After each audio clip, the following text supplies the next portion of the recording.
میرے محترم دوستو، آج 8 فروری ہے اور 2 سال پہلے اسی دن ملک میں الیکشن ہوئے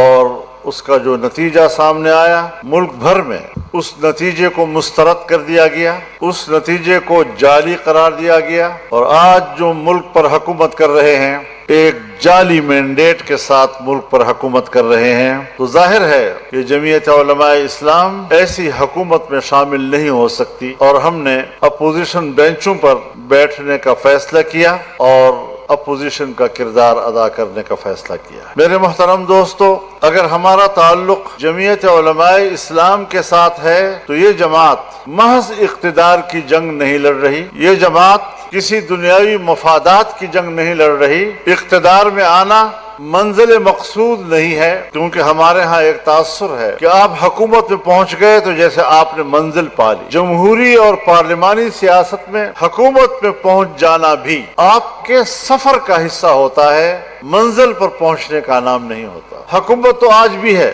بنائی نہیں گئی، کچھ جماعتوں کو آپس میں چپکایا گیا ہے اور کئی جماعتوں پر جو متضاد خیالات کی بھی ہیں ایک دوسرے کے ساتھ چپکے ہوئے اس کو حکومت کا نام دے دیا ہے۔